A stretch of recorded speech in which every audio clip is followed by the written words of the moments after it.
आज का ये फेसबुक लाइव विशेष परिस्थिति में तात्कालिक रूप से इसलिए करना आवश्यक हो पड़ा कि गठबंधन के सहयोगी दल भारतीय जनता पार्टी के प्रदेश अध्यक्ष जी ने अपने फेसबुक पोस्ट पर कुछ एक मंतव्य दिए। मैं माननीय संजय जायसवाल जी आपका सम्मान करता हूं, लेकिन हम आपसे एक आग्रह जरूर करना चाहते हैं। आपने कहा कि बिहार को अतिरिक्त राशि दी जा रही है, तो देश के विभिन्न राज्यों के अंदर जो फाइनेंशियल स्ट्रक्चर है, जिसके तहत केंद्र और राज्य को राशि का अंतरण होता है, उसमें कौन सा ऐसा मौलिक बदलाव किया गया कि बिहार को अतिरिक्त राशि मिली है? ये दस्तावेज मेरे सामने है और ये दस्तावेज किनका है?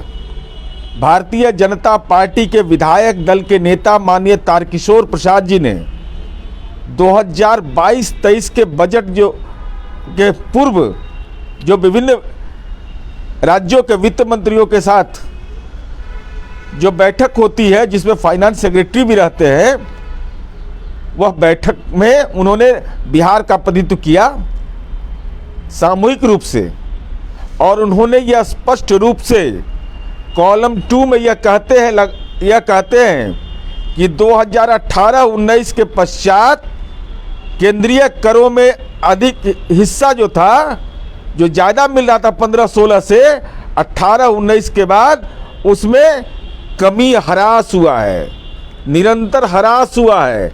ये हम नहीं कह रहे हैं, आप ही के दल के विधायक दल के नेता माननीय उप मुख्यमंत्री जी का ये मंतव्य है। साथ ही साथ उन्होंने यह भी मंतव्य दे रहे हैं, जरा इस पर भी अपना मंतव्य दीजिएगा, तो बिहार की जनता समझेगी कि राजनैतिक रूप से और बिहार के विकास के प्रति आप बहुत गंभीर हैं। उन्होंने यह भी कहा कि केंद्रीय करों में राज्य का हिस्सा आधे से अधिक होता है, निरंतर इसमें कमी हो रही 2018-19 से, जिसका प्रभाव प्रतिकूल बिहार में पड़ रहा है। उन्होंने कहा कि 2018-19 में 19-20 में राज्य का राजस्व घाटा में होना प्रमाणित करता है। दूसरी ओर केंद्र प्रायोजित योजनाएं, जो केंद्रांश और राज्यांश की राशि राज्य सरकार को देनी पड़ती है, उसके चलते राज्यों का अंशदान बढ़ गया है। जो अपने केंद्र सरकार ने जो तय किया, फाइनेंस का रूल तय किया, पहले क्या था, केंद्र सरकार की योजनाओं में 90-10, 90 भारत सरकार, 10% राज्य सरकार, 75-25, 65-35, यही केंद्र की योजनाओं का मानक होता था कि राज्य सरकार 10%, 25%, 35% देती थी। और आज आपने तय कर दिया 2015-16 के से 60-40 का कर दिया है। तो 60-40 का अगर कर दिया तो राज्यों पर वित्तीय बोझ बढ़ेगा कि नहीं? इसलिए उन्होंने चिंता व्यक्त की कि बिहार जैसे राज्य को कैसे मुकाबला करना पड़ रहा है। कई केंद्रीय प्रायोजित योजनाओं में जो विमुक्त की गई राशि है, हम नहीं कह रहे हैं, आप ही के विधायक दल के नेता कह रहे हैं कि विभिन्न केंद्र प्रायोजित योजनाओं में समग्र शिक्षा अभियान और स्कॉलरशिप, जो बच्चों के जीवन की दशा को तय करता है, उसमें केंद्रांश की राशि 60% से कम हो गई है। यह किनका बयान है? ये मेरा बयान तो है नहीं। इसलिए हम आपको चाहते कि आप इसका अवलोकन करिए।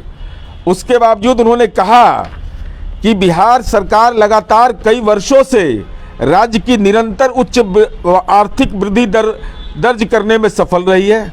मैंने देखा कि आपने बंगाल की चर्चा की। क्या बंगाल का और बिहार का विकास दर एक है? क्या आपको नहीं है मालूम कि जब बिहार और झारखंड का बंटवारा हुआ था तो कहा जाता था कि बिहार में आलू है, बालू है और क्या क्या कहा जाता था? लेकिन आज दौर बदला है। बिहार ने यह दावा आप भी करते हैं, हम भी करते हैं कि माननीय मुख्यमंत्री नीतीश कुमार जी के कार्यकाल में उच्च आर्थिक वृद्धि दर हम दर्ज कर रहे हैं। इसके बावजूद राज्य को राष्ट्रीय औसत पर अगर हमको पहुंचना है तो प्रतिस्पर्धा के दौर में संसाधन की आवश्यकता है। हमको लगता है कि आप बिहार के वातावरण से तो भली भांति परिचित होंगे। आपको यह नहीं मालूम कि आपके माननीय वित्त मंत्री जी यह कहते हैं, जो वित्त के खजाने के रखवाला हैं, वह यह कहते हैं कि बिहार लगातार आधारभूत संरचना एवं के विकास एवं पूंजीगत व्यय पर पर्याप्त राशि नहीं बच पाती है। हम आपसे ही जानना चाहते हैं। और दो मांग उन्होंने किया था, अगर इस अपने राजनीतिक सामर्थ्य का इस्तेमाल माननीय संजय जायसवाल जी आप केंद्र सरकार के ऊपर करते तो बात समझ में आती। उन्होंने दो मांग किया है, इस दस्तावेज मेमोरेंडम पढ़ लीजिए। उसमें उन्होंने कहा है कि भारत सरकार के द्वारा इस सरकार को विशेष सहायता अनुदान के अंतर्गत राशि उपलब्ध कराई जाए, ताकि जो नीति आयोग के 12 सूचकांक हैं, इंडिकेटर्स हैं, उस पर हम अपेक्षित प्रगति कर सकें। तो हम तो उम्मीद करते थे कि आप इसको पढ़ते। दूसरा उन्होंने डिमांड किया है कि अतिरिक्त संसाधन के लिए हमको 2022-23 के तहत FRBM एक्ट, जो ऋण लेने की सीमा अधिकतम ऋण की सीमा होती है, उसको 5% शर्त रहित किया जाए। यह हम चाहते थे कि आप इस पर अपना नज़रिया व्यक्त करते कि हमारे दल के विधायक दल के नेता ने जो केंद्र सरकार से अपेक्षा की थी, उस अपेक्षा का क्या हुआ। और ऐसे हम आपको बताना चाहते हैं, चूँकि भ्रमजाल मत फैलाइए बिहार में। बिहार की नई पीढ़ी की जो आकांक्षा है, जो बिहार के लोगों के मन के अंदर ललक है कि हम विकास के उच्च मापदंड पर पहुँचें, तो केंद्र प्रायोजित योजनाओं की स्थिति मैं आपको बता रहा हूं। समग्र शिक्षा अंतर्गत 2018-19 से यह लागू किया गया। शिक्षकों के वेतन मद की स्वीकृति में भारी कटौती की जा रही है। आपको तो यह मालूम होगा माननीय संजय जायसवाल जी कि बिहार में शिक्षकों की बहाली जिस बड़े पैमाने पर की गई, और उसका नतीजा क्या हो रहा भारी कटौती के चलते, कि राज्य सरकार को विगत वर्षों में 7,000 करोड़ की राशि कम हुई है। वो कमिटेड राशि है जिसको केंद्र सरकार को देना है, और वह पैसा हमको नहीं मिला तो राज्य सरकार को अपनी निधि से देना पड़ रहा है।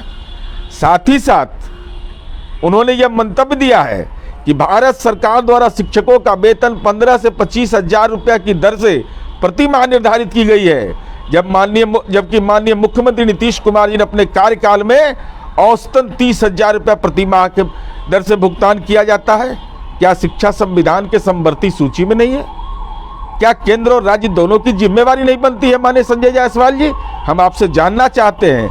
वह उन्होंने मंतव्य दिया कि 2018-19, 19-20, 20-21 में 85,000, 89,000, 94,000 कार्यरत शिक्षकों के वेतन स्वीकृत नहीं किया गया है। 2018-19, 19-20 और 20-21 से ये तो केंद्र सरकार की योजना है समग्र शिक्षा अभियान, तो क्यों नहीं स्वीकृति मिली बिहार की? क्या बिहार के शिक्षकों ने कोई गुनाह किया है? क्या बिहार की नई पीढ़ी जिनको रोजगार के नए अवसर मिले, क्या उन्होंने कोई गुनाह किया है? लेकिन उसके बावजूद राज्य सरकार अपना काम कर रही है, और समग्र शिक्षा अभियान के अंतर्गत लगभग 12,045 करोड़ रुपए की आवश्यकता है। वर्तमान वित्तीय वर्ष में इसको पूरा करने के लिए राज्य सरकार को 8,400 करोड़ की व्यवस्था करनी है। इसलिए हम आपसे अनुरोध करते हैं। और समग्र शिक्षा अभियान के अंतर्गत शिक्षकों के वेतन मद के लिए भुगतान की क्या प्रक्रिया है? केंद्रांश और राज्यांश की राशि 60-40 है। हम हाथ जोड़ के माननीय उप मुख्यमंत्री जी ने कहा कि जरा कृपा करके केंद्रांश की राशि में मुक्त कर दीजिए। आप कह रहे हैं अतिरिक्त पैसा मिल रहा है, और आपके दल के नेता माननीय तारकिशोर जी कह रहे हैं कि केंद्रांश की राशि भी मुक्त कर दीजिए, हमारे ऊपर वित्तीय बोझ पड़ रहा है। साथ ही साथ आप तो लोकसभा के माननीय सांसद हैं, जनता से सीधा संवाद करते होंगे। भारत सरकार की योजना है राष्ट्रीय सहायता कार्यक्रम योजना के अंतर्गत इंदिरा गांधी राष्ट्रीय वृद्धावस्था पेंशन योजना, जो बीपीएल परिवार के हैं, 60 से 79 वर्ष आयु वर्ग के प्रत्येक वृद्ध व्यक्ति को 400 रुपया दिया जाता है, जिसमें 200 रुपया केंद्र सरकार और 200 रुपया राज्य सरकार का अंशदान होता है। 80 वर्ष से अधिक उम्र के लोगों को 500 रुपया हम देते हैं, जो 100% केंद्र सरकार द्वारा दिया जाता है। माननीय मुख्यमंत्री नीतीश कुमार जी ने यह तय किया कि समाज का किसी समुदाय का व्यक्ति हो, अगर वो उनकी आयु इतनी हो गई है तो सब लोगों को यह सुविधा दी जाएगी। तो आज बिहार में 45,89,536 लाभुकों को स्वीकृति दी गई है। तो हम आपको यह बताना चाहते हैं कि जो हमने किया, बिहार राज्य के लिए दी जाने वाली राशि का कैप 29,96,472 पेंशनधारी निर्धारित किया गया है, जिसके कारण राज्य को लगभग 15,93,64 अतिरिक्त पेंशनधारियों के लिए भारत सरकार द्वारा राशि विमुक्त नहीं की जाती है। यह यूनिवर्सल कवरेज की अवधारणा के विपरीत है। माने सबका सम्मान, सबका विकास की जो अवधारणा है उसके विपरीत है। यह हम नहीं कह रहे, आपके दल के विधायक दल के नेता कह रहे हैं। साथ ही साथ बहुत सारे मापदंड हैं। अब हम आपको बताना चाहते हैं कि जो अल्पसंख्यक समुदाय के लोग हैं, कमजोर एवं पिछड़े पृष्ठभूमि के लोग हैं, इन लोगों के लिए जो योजना स्वीकृत है उसमें जो परेशानियां, उसकी चर्चा किया। साथ ही साथ उन्होंने यह कहा कि पिछड़ा वर्ग एवं अति पिछड़ा वर्ग के छात्र छात्राओं के शैक्षणिक एवं सामाजिक उत्थान हेतु अन्य पिछड़ा वर्ग प्रवेशोत्तर छात्रवृत्ति योजना संचालित है।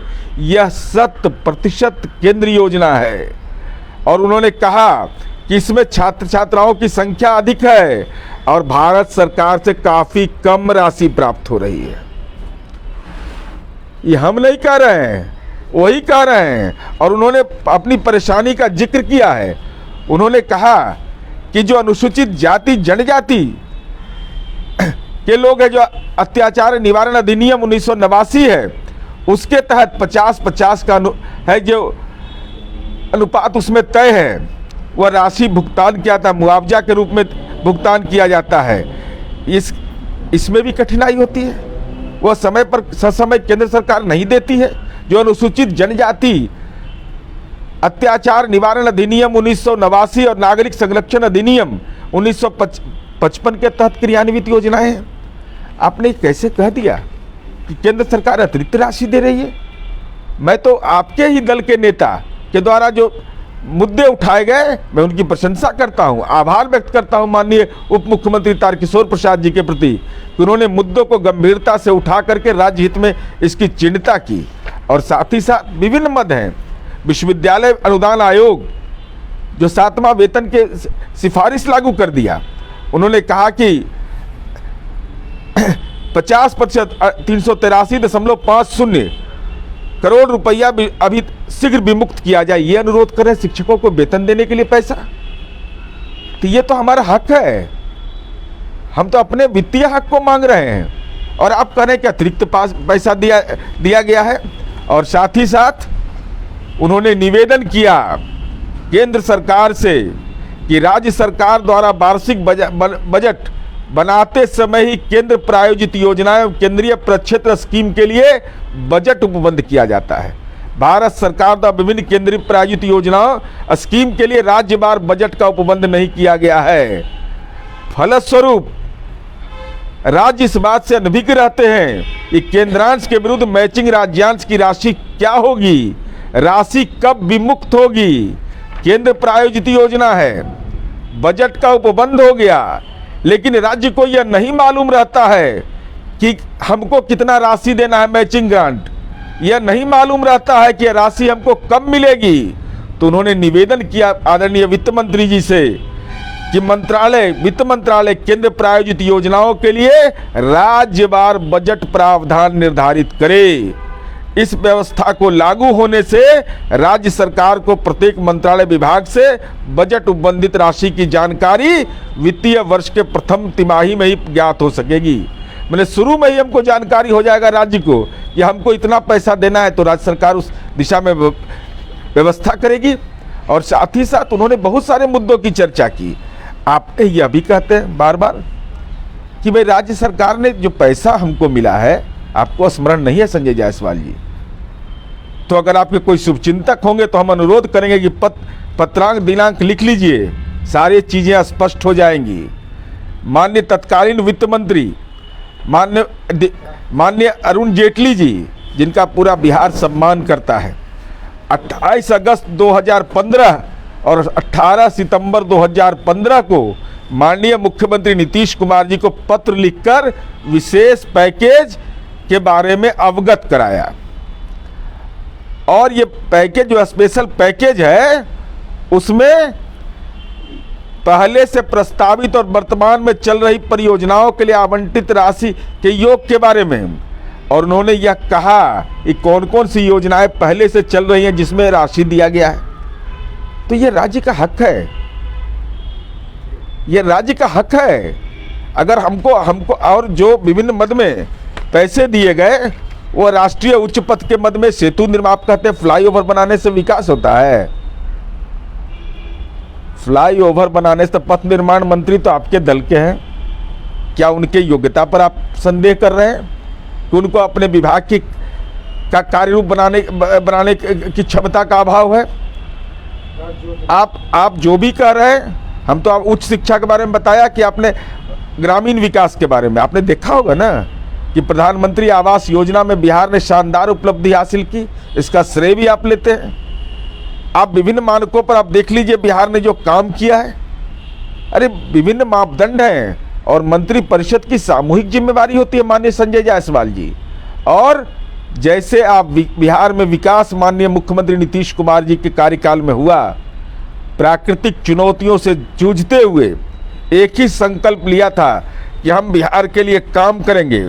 और हम आपको यह स्मरण दिलाना चाहते हैं, क्योंकि आप लगता है कि आप भूल जाते हैं, जब बिहार में हमारी सरकार बनी जिसके आप मुख्य सहयोगी थे, 24 नवंबर 2005 को 9 दिसंबर, याद रखिएगा 9 दिसंबर 2005 को तत्कालीन प्रधानमंत्री को माननीय मुख्यमंत्री नीतीश कुमार जी ने मेमोरेंडम दिया। और मेमोरेंडम का हेडलाइन मैं पढ़ देता हूं। Memorandum submitted to the honourable prime minister for affording Bihar special category status, Bihar को विशेष राज्य दर्जा के लिए ज्ञापन, and granting development and economic package by chief minister of Bihar. Bihar के विकास के लिए जो डेवलपमेंट और इकोनॉमिक जो पैकेज था उसकी मांग उन्होंने किया। तो तत्कालीन प्रधानमंत्री मनमोहन सिंह जी थे, उस समय भी हमने ये कहा, उस समय आप सरकार के भागीदार थे। जैसे सदन में आपने सहमति व्यक्त किया कि बिहार को विशेष दर्जा मिलना चाहिए, तो उसके पहले ही मुख्यमंत्री का पदभार ग्रहण करने के बाद अगर 2 सप्ताह के अंदर ये हमने पत्र लिखा तो राज्य के मुख्यमंत्री हैं और दोनों दल की सरकार थी, तो दोनों दल के सहमति के आधार पर नहीं माना जाएगा। सदन के अंदर विशेष राज्य के दर्जा पर आपने सहमति व्यक्त किया। सदन के अंदर आपने कहा कि बिहार ऐतिहासिक रूप से अन्याय हुआ है। आप यह भी कहते हैं कि बिहार का विकास हुआ है, यह भी कहते हैं कि विकास दर में हमारी बढ़त कायम है, जिसके हम भी सहभागी हैं। तो जब सहभागी आप विकास दर के मामले में बनते हैं, पिछड़ापन को आप मानते हैं कि बिहार के साथ अन्याय हुआ है, तो बिहार को विशेष राज्य का दर्जा मिल जाए, इससे परहेज क्यों कर रहे हैं? क्योंकि आपने सदन में अपनी भावना व्यक्त की है, ये सदन की भावना का सम्मान है। और साथ ही साथ मैंने आपको इसलिए इन चीज़ों को बताया, भाई आप उद्योग की बात करते हैं, किस लिए हम मांगते हैं विशेष दर्जा? आज निजी निवेश का दौर है, भूमंडलीकरण की तहत नई आर्थिक नीति आ गई, जिसके केंद्र सरकार उसको स्वीकार करती है।